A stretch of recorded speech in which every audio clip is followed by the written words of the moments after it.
Hey, it's Matt Robeson, and here's our latest episode of Political Rehab, our mashup of PTI and The Daily Show, where a Republican named Matt and me, a Democrat also named Matt, have a great time hitting the top stories, blasting Trump early and often, doing our weekly That's Bullshit segment, and always ending with a dose of hope.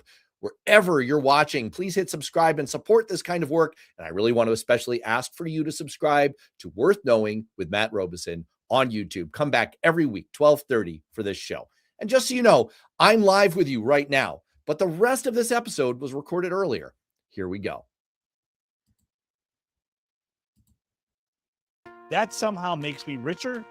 I'm pretty sure that's not the way it works. This is the week that DC came to stand for duck and cover. This is a real sort of John Wayne, Rambo kind of moment. An embarrassing fracture point within MAGA. It's not a government that's accountable to the people. It's a government that does whatever the hell it wants to do. The best way to do that is to introduce someone with anger management issues and a proclivity for face punching.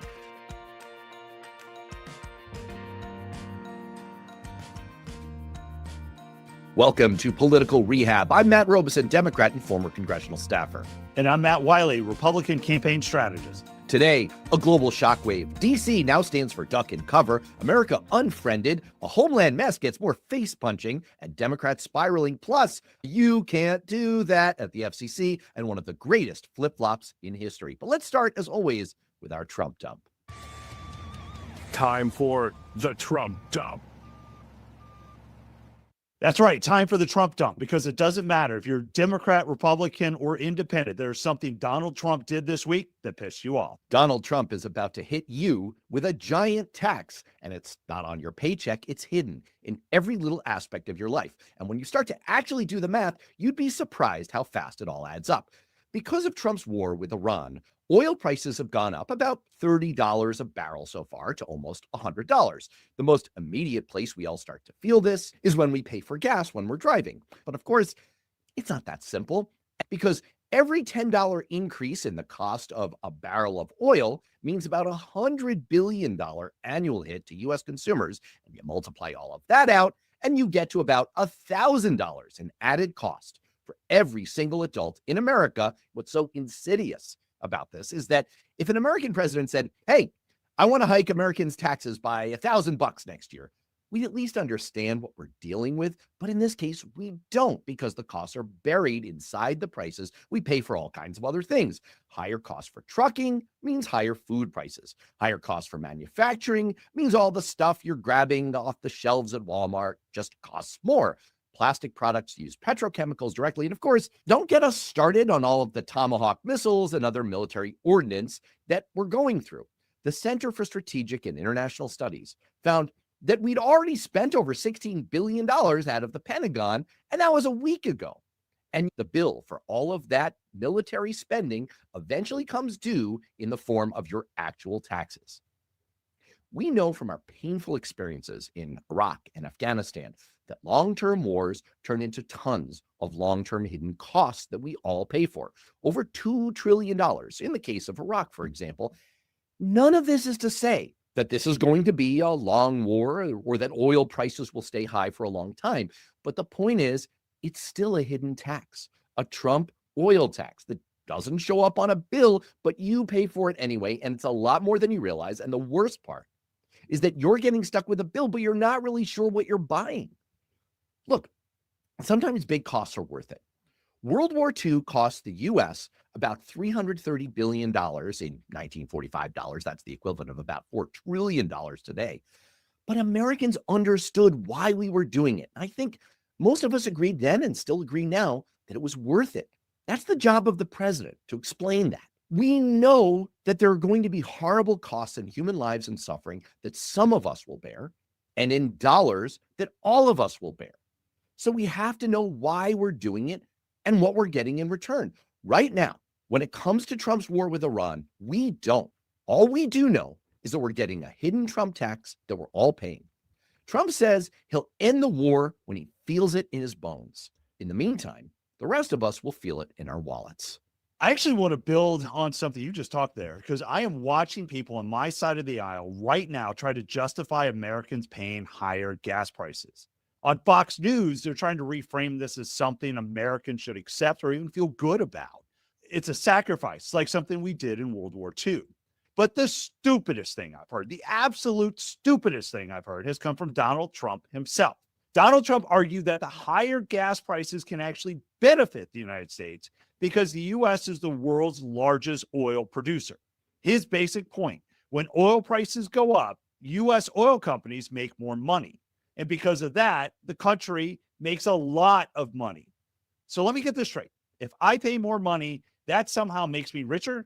I'm pretty sure that's not the way it works. Because in the real world, higher gas prices don't make Americans richer. They make Americans poorer. You feel it every time you fill up your tank.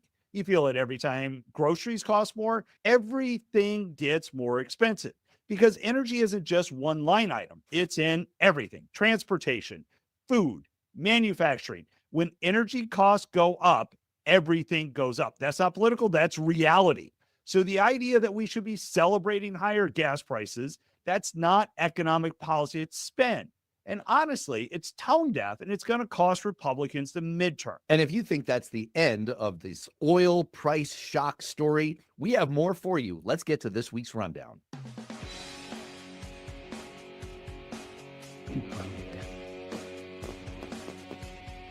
Because yes, indeed, we may be watching the early stages of a global economic shock. This is about what happens if those high oil prices that we just spoke about in the Trump dump stick around long enough to hit everything from groceries to interest rates and start a cascading effect that could send shockwaves throughout the American and global economy. We may be about to find out in the next few weeks. How much risk are we facing right now in your mind, Matt? Oh, I think it's a huge risk. Iran cannot win a conventional war, a head-to-head fight against the United States. So instead, it's hitting energy. It's threatening the Straits of Hormuz. It's disrupting global markets. They don't have to fight a military war. They're fighting an economic one. And they're betting on the fact that the long-term pain is going to be something Americans may not be able to want to continue with.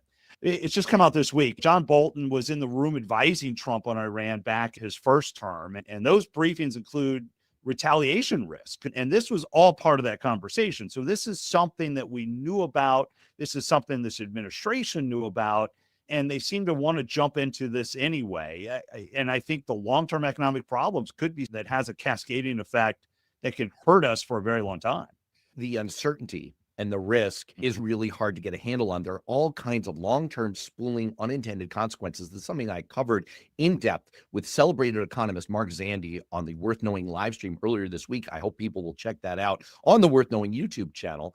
And he said that we're really teetering. We're really on the threshold of the unknown here, where you can start to have these butterfly flapping its wings type effects. Go back to the 1979 Iran oil crisis that kicked off double-digit inflation and stagflation in the U.S. by undermining Japan's industrial base. It forced their entire economy to shift from a certain type of manufacturing to consumer electronics. That led to their rapid rise and their dominance in a whole new sector that they essentially kicked off because of that oil shock. By contrast, your patron saint, Ronald Reagan, his entire rise, the Reagan Revolution, that all came from that same crisis. The point is, there are all kinds of embedded effects that you and I have already spoken about that happen throughout the economy. We don't know what all of them are going to be. Airline stocks has historically dropped 5 to 15% during oil spikes. Freight and logistics margins shrink due to fuel costs. We don't know what all those ripple effects are going to be in the economy, and we don't know what they're all going to be politically. And that's why the amount of risk and uncertainty was too great for Trump to undertake this course of action, especially without laying out the potential upsides and objectives to the American people.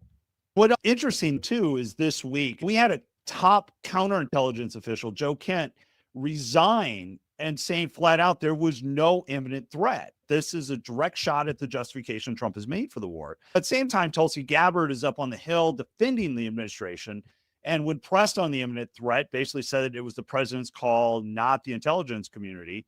And then you got JD Vance, who's privately skeptical of all this, dodging questions and distancing himself from the leaks on his anti-war stance. Nobody really wants to take accountability. It really does feel like a bad case of duck and cover. Exactly. This is the week that DC came to stand for duck and cover. You saw 3 different versions of this. You did see Joe Kent, who issued one of the strangest, most Orwellian fever dream letters of resignation in history, where he simultaneously tried to avoid the wrath of Trump for betraying him and basically calling him out for launching an unjustifiable war, but also praised him for his former stance, which wasn't really his former stance against war, and made all kinds of conspiratorial claims. It was just this like failed butt covering exercise. Gabbard, with one of the most epic flip-flops in history. We're going to cover that in this week's That's Bullshit, so I don't want to step on that. And then, of course, you have JD Vance, who's continuing to do the 5 Ds of dodgeball. No, 5 Ds of dodgeball. Dodge, duck, dip, dive, and dodge. And he's trying to not say that he thinks that this is asinine, insane, and awful. This is becoming an embarrassing fracture point within MAGA circles, and no one is covering themselves in glory. But it's a typical DC sort of mentality. Let's just bend ourselves in knots to try to say everything all at once. Nobody wants to be on the front of this thing because it is going to blow up on them. And so you watch the unique DC maneuver of just getting out of the way, trying not to catch the shrapnel, blame the other guy, but still show your support. Americans are looking at this stuff and just saying, I'm tired of looking at this shit show. Speaking of people who are tired of looking at the American shit show, count all of our former friends among them. For decades, the United States was the anchor of the global system. Now, even our allies, our longtime friends, our frenemies, our situationships, our BFFs, our bays, they're all turning on us. You're seeing it in democracy rankings from well-respected institutions. We're saying that America's standing in terms of freedom and democracy is sinking like a stone. You see it in how our European allies are positioning themselves. You see it in how the Prime Minister of Japan, who is visiting the White House right now, is trying to squirm his way against Donald Trump's wishes for more Japanese involvement in the war with Iran. Matt, this is a substantial blow to the world order that was supposedly the vision of the shining star in your sky, Ronald Reagan. You must be like spinning in your conservative, well, you're not in your grave yet, but damn it. I mean, someone's likely to send you to your grave. It's this, right?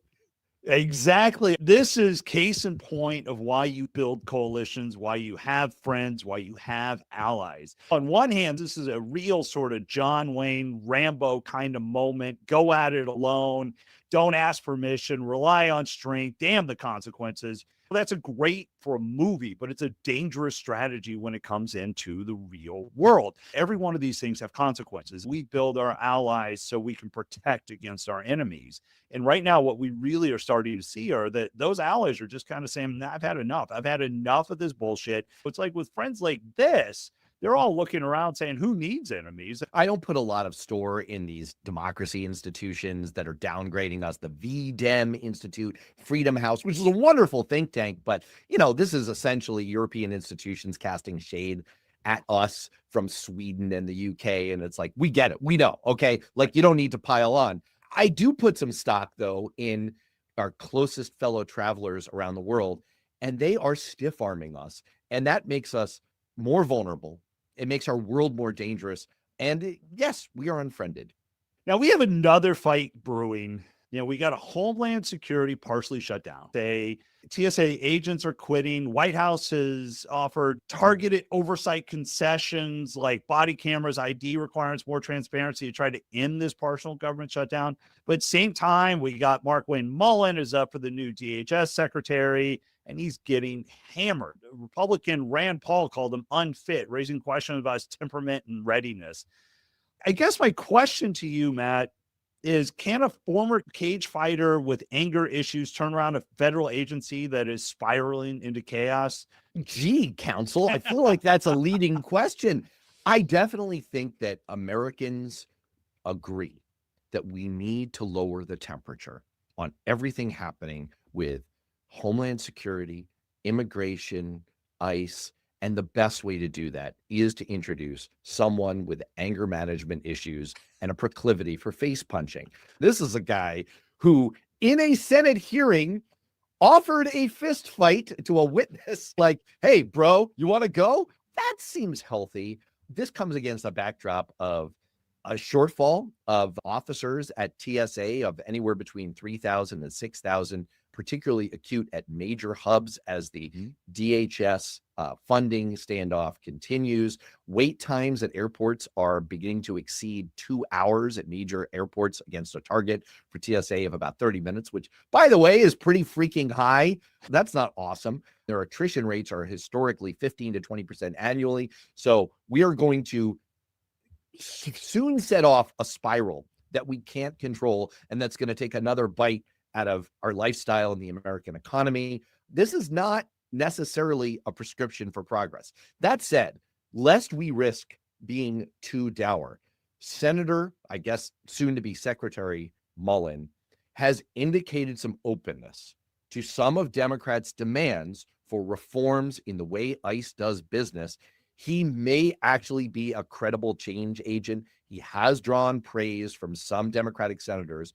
So maybe there is a sliver of hope here that he will be the perfect person to break the impasse. The thing that really doesn't get enough conversation here is it is going to be Republicans that get blamed for this. We're going to try our damnedest to pin this on the Democrats, but the reality is everybody knows Trump's in charge. And if there is one good news about Mullen going into Homeland Security, it gets him out of the Senate. So maybe we actually get a real reasonable United States senator who is willing to get things done. Oh my gosh, I didn't know this was a comedy show.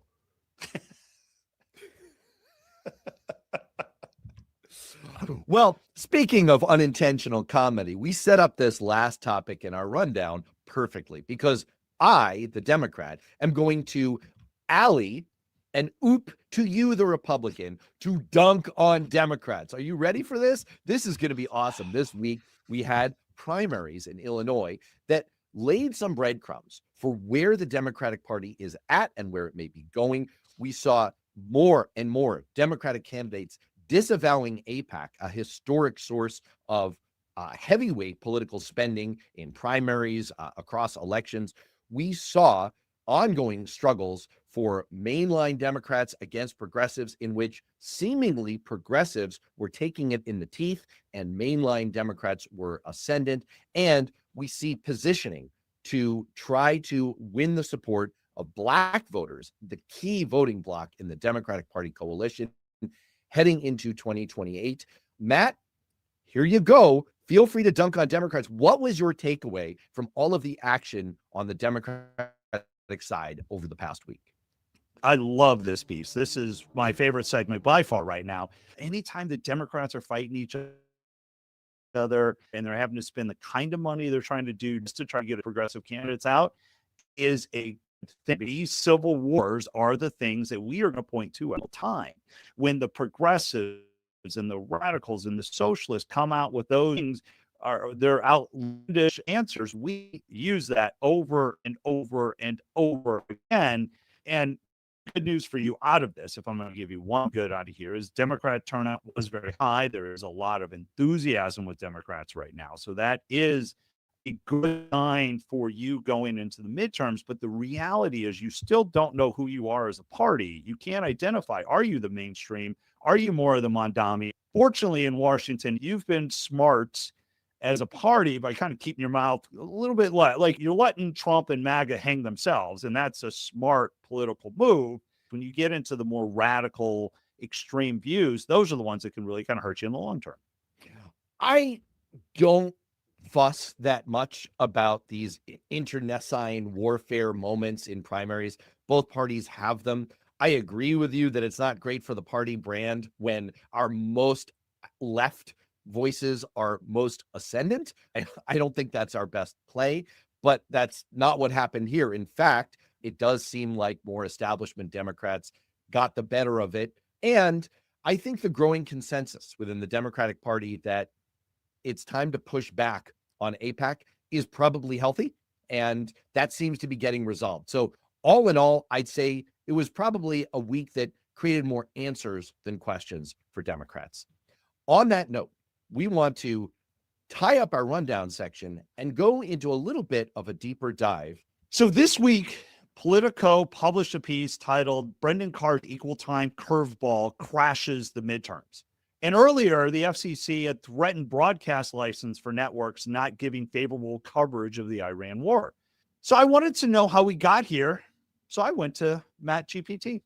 Matt GPT, I have a question. Can the FCC pull a broadcast license for unfavorable war coverage? In March 2026, President Trump posted on Truth Social complaining about coverage of the Iran war, called it fake news, said the media actually wants us to lose the war.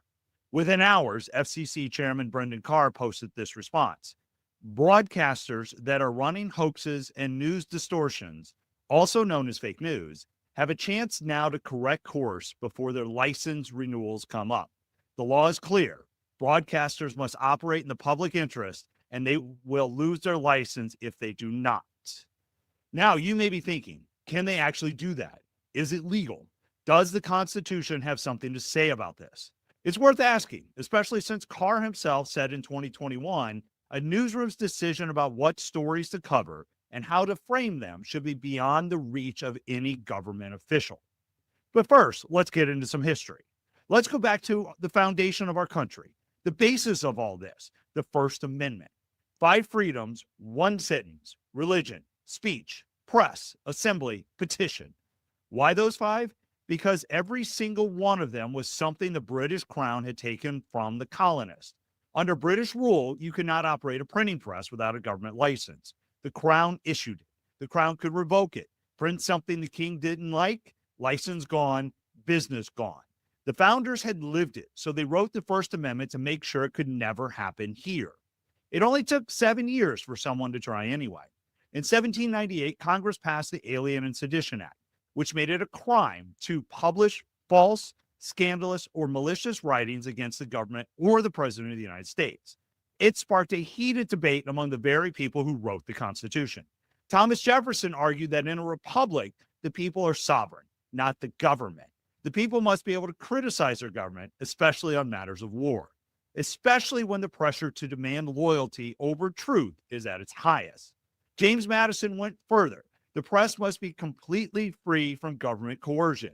No exceptions for wartime, no exceptions for national security, no exceptions. And then there's Alexander Hamilton. Hamilton actually supported the Sedition Act. His argument was that the First Amendment prohibited government from censoring speech before it was published. But he believed that government could punish speech after the fact if it was false and malicious. Publish the truth, fully protected.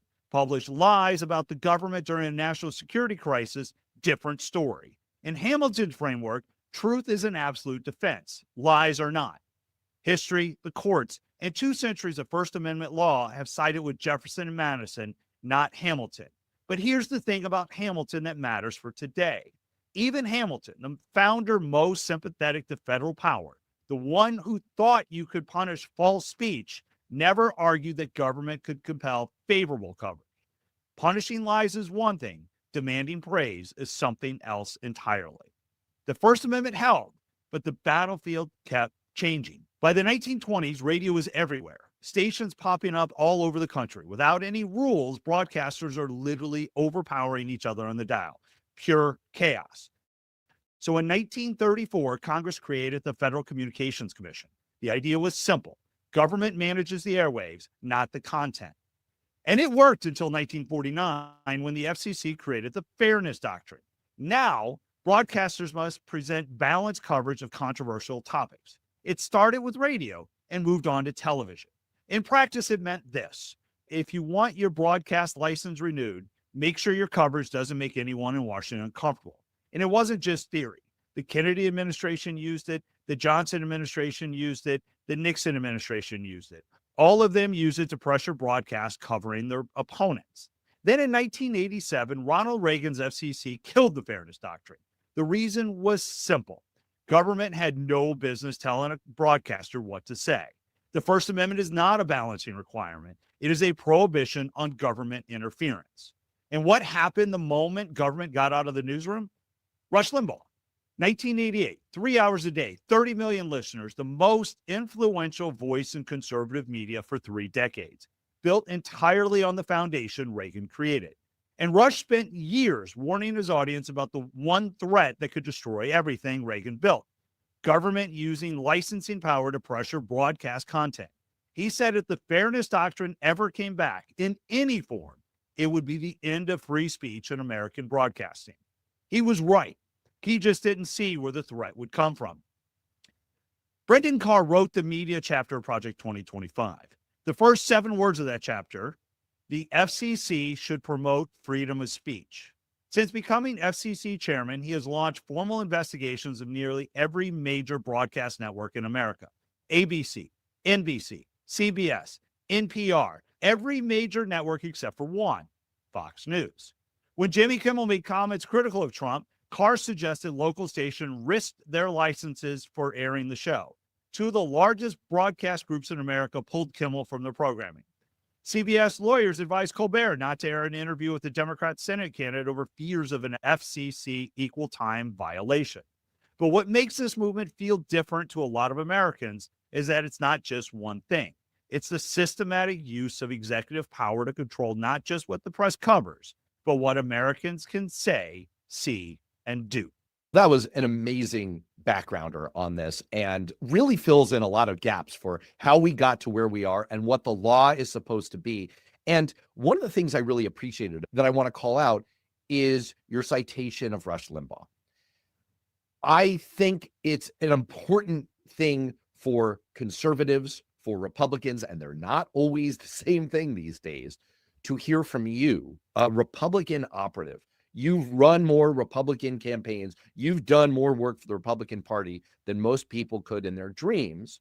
What the actual conservative principle is supposed to be, for me as a Democrat, I want to acknowledge the fact that hearing Rush Limbaugh's name is like taking a cheese grater to my earballs. And I feel like most Democrats are probably on the same page with me about that. But that's sort of the point, that the First Amendment is supposed to protect offensive speech. The First Amendment is supposed to protect Larry Flint. It's supposed to protect the Westboro Baptist Church. It's supposed to protect neo-Nazis. It's supposed to protect speech that is not otherwise defamatory and false. What's the message that you want your fellow Republicans, who still consider themselves to be traditional Republicans, not necessarily MAGA yahoos? It has been fundamental to Republicans for such a long time that government should get out of the way, that it should be smaller. I set this up with Reagan first because he was the one that got rid of the fairness doctrine, and without the fairness doctrine, you don't get Rush Limbaugh. And I use Rush a lot of times because so many conservatives and so many people that are now in the MAGA movement or who may support what's happening did spend those 3 hours a day listening to him. Now we've morphed that. And so my message to conservatives is that we're going about this the wrong way. As conservatives, we've always felt like every time conservatism has been tried, it's worked. But now we seem to want to stack the deck because we didn't like what happened with social media. We didn't like the algorithms were pushing not our message. That's all bullshit. The issue and the message I'd make to every single Republican that continues to listen to me is that our strength is our values. When we now starting to use the federal government as a tool to limit speech or as a tool to limit the press, we're going down a dangerous path. Because again, we may think about this as, oh, this is great because we're going to get our message out, but we will not be in power forever.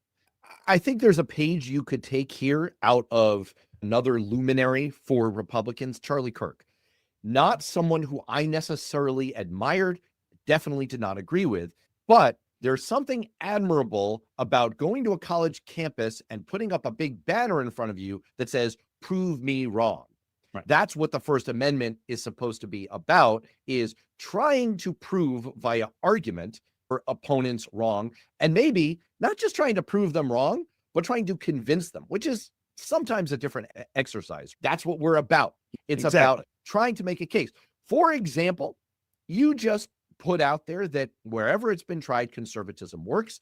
I don't know that's necessarily the case. I might draw a counterexample to Sam Brownback, the governor of Kansas, who in 2013 decided to eviscerate all taxes. And lo and behold, it completely crashed the balance sheet of the state. And it turned out that was not a very conservative move to make, nor a very wise one. And it promptly had to be undone. The point is, we're supposed to be having a conversation about this. Exactly. At worst, an argument about it. Right. And taking this brittle, fragile, scared, oh no, I'm such a delicate doily, please don't say unflattering things about me, is a sign of weakness. And I'd like to suggest that it leads down another road. There's a historic parallel that I think we can draw here to the Pentagon Papers. That was a top secret 7,000-page Department of Defense study done through the Rand Corporation, which is a think tank, back in the 60s, which detailed U.S. political and military involvement in Vietnam.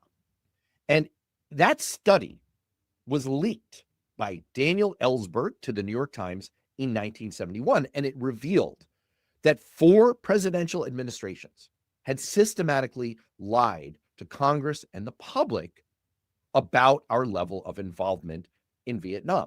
Now, this was subject eventually to a Supreme Court ruling in New York Times Company versus United States that found that the government could not exercise prior restraint, could not prevent publication simply to prevent embarrassment of public officials or to justify policies. They upheld freedom of the press.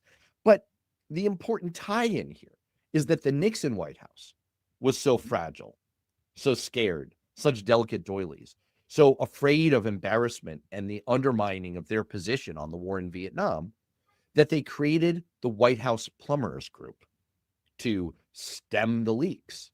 And their illegal activities is what led to the Watergate scandal and the fall of a president. The analogy might fall apart a little bit at this point, 50 years and more on, because it seems like the ability to shame a president for their illegal activities or to get their congressional allies to say, no, this has gone far enough, sir. You need to resign, sir. I think we may have lost that gene, but you can see how this is the pathway that leads to the end of presidencies.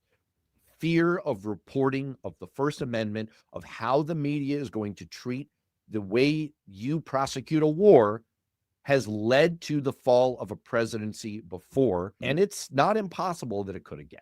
That's the through line of everything that we've talked about here, is that what makes our country great and the reason it works is really primarily the First Amendment. Americans are the boss. The government is accountable to the people.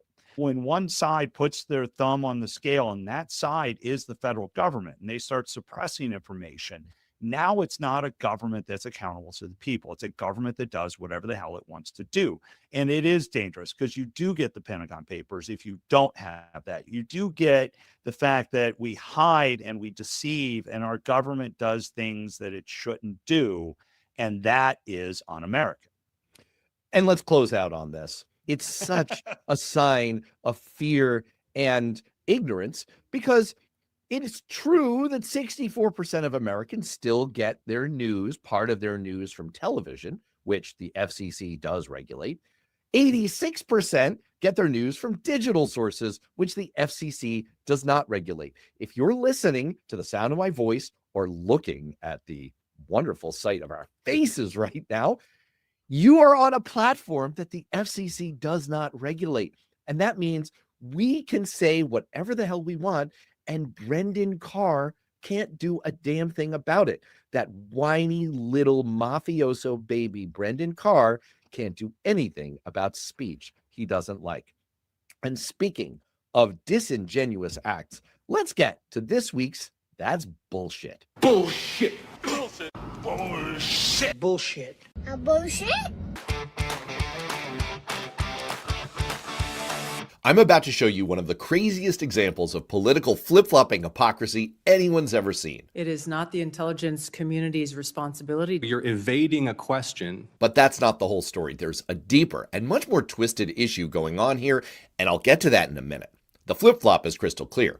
Here's Director of National Intelligence Tulsi Gabbard twisting herself in knots in her congressional testimony this week, trying to justify President Donald Trump's war with Iran. The assessment of the intelligence community is that Iran's nuclear enrichment program was obliterated by last summer's airstrikes. Yes, There has been no effort since then to try to rebuild their enrichment capability. that's right. She agrees that Iran has no nuclear threat and hasn't tried to rebuild one, but when asked if they now pose an imminent threat to the U.S., which is what President Trump claimed in launching the war, Was it the assessment of the intelligence community that there was a, quote, imminent nuclear threat posed by the Iranian regime, yes or no? Senator, the only person who can determine what is and is not an imminent threat is the president. False. and This he is the should- worldwide threats hearing where you present to Congress national intelligence, timely, objective, and independent of political considerations.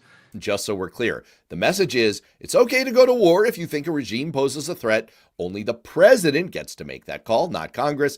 And it's totally fine if Trump decides to go to war with Iran specifically. But a few years ago, when she was running for president, regime change wars were not such a good idea. President Trump campaigned against regime change wars when he ran for president. But now he bows to the wishes of the neocons who surround him, clamoring for regime change wars that he claimed to oppose. And she thought Congress had a slightly bigger role to play. The Constitution has placed the responsibility to declare war in the United States Congress. Congress needs to stop abdicating its responsibility. But at least she probably wasn't specifically talking about Iran. President Trump, your Iran strategy has been ill-advised and very short-sighted. You need to change course now. How does a war with Iran serve the best interests of the American people in the United States? A war that would undermine our national security. It would carry a heavy human cost, and it would cost us taxpayers trillions of dollars. But like I said, it's a humiliating moment for Gabbard, completely erasing the core of everything she supposedly stood for, what she based her whole presidential campaign on. But to be fair, it's not entirely new for the people working for an administration to back a president's war plans, even if it means reversing themselves or blowing up their credibility. The facts and Iraq's behavior show that Saddam Hussein and his regime are concealing their efforts to produce more weapons of mass destruction. Leaving Saddam Hussein in possession of weapons of mass destruction for a few more months or years is not an option. The deeper and more disturbing issue going on here is that this is part of a pattern. J.D. Vance, former President Trump's VP pick, once called him a moral disaster and, quote, possibly America's Hitler. I'm definitely not going to vote for Trump because I think that he's projecting very complex problems onto simple villains. J.D. Vance, Senator Lindsey Graham, who warned that Republicans would deserve to lose if they nominated Trump because he was, quote, a jackass. Current Secretary of State Marco Rubio, who once called Trump a con artist. There's a long list of senior Republicans and Trump administration members who have sold their birthright for a mess of Trumpage. But even that kind of surrender, that kind of abasement, even that isn't the whole story of what's going on here. Because for years, Trump has made his opposition to war, the claims that he's ended 6 or 7 or 8 of them, the recent creation of his Board of Peace, all of that has been a central talking point of his supposed America First agenda. It was such a successful political bit that his followers bought into it. Before the war started, even a majority of MAGA Republicans said that the U.S. should be cautious about using military force abroad, especially when it comes to regime change wars. But the moment Trump launched this war with Iran, MAGA voters got right in line, with nearly 90% saying they were on board. And that's because in polls, MAGA voters give Trump a 100% approval rating, the kind of result you only see in authoritarian countries with dictatorial cult leaders. And that's really the deeper issue here. Tulsi Gabbard is just the latest senior administration leader to do this Trump walk of shame, and it's part of an overall pattern where all of MAGA world acts like Prince Hakeem's arranged bride in Coming to America. What do you like to do? Whatever you like. What kind of music do you like? Whatever kind of music you like. Bark like a dog. This series is called That's Bullshit. A political flip-flop doesn't seem like a prime example. But like I said at the top, this isn't really a flip-flop story. It's really about an entire presidency and movement built on nonsense, lies, and an attempt to deceive. And that is the essence of bullshit. All right. And with that, it's time for everyone's favorite ender to the show, a dose of hope.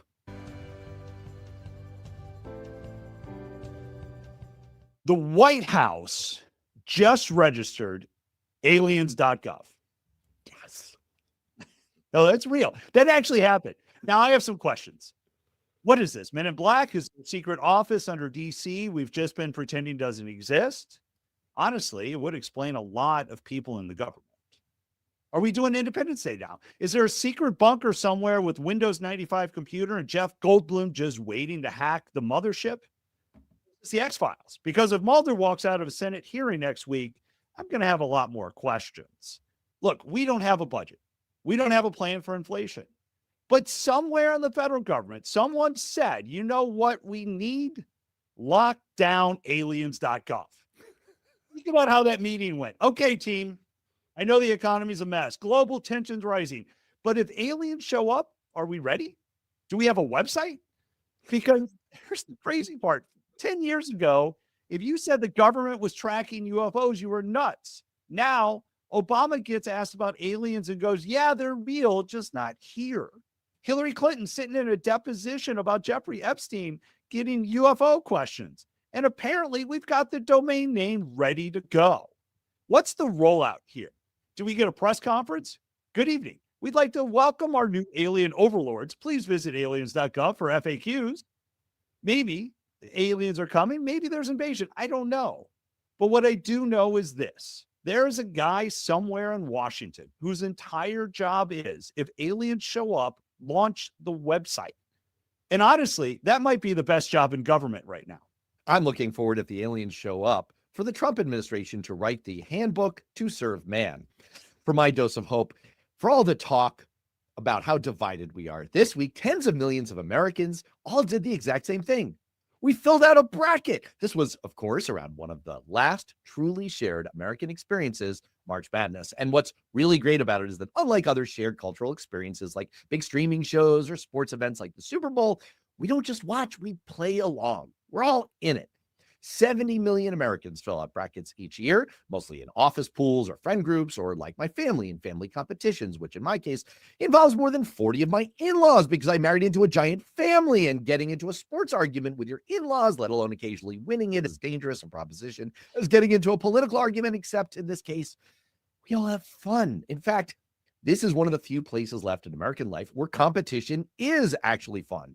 Except for the moment in your office pool where the least informed person who never watches basketball and doesn't know a panini from a full court press and probably picked based on which team's mascot would win in a fight wins the pool.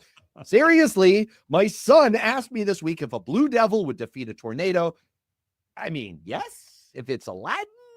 I coached basketball for years, and this little twerp is going to beat me. So yes, this is awesome. And yes, I have to acknowledge that sports betting has become a real issue. It's still one of the few places where it's mostly harmless and low stakes and genuinely fun. And what's extra great is that the shared American experience is only getting bigger, because last year's women's NCAA championship outdrew viewership for the men's championship and got 18.7 million viewers. It has had growth of 60 to 90% year over year in viewership. And here's the funny thing. We spend so much time worrying about uncertainty and chaos in the real world. This is the one place where we actually embrace it. There is a 1 in 9.2 quintillion chance of a perfect bracket. Major upsets are a guarantee every year. And the point is, we love it. It's chaotic, it's unpredictable, and somehow it still works. Kind of like the country that I'm pretty darn fond of. March Madness is one of the last places where we can all take part in something together and argue about it and compete with each other and actually have fun doing it. Kind of like here on Political Rehab. And on that note, for Matt, I'm Matt. We'll see you next time.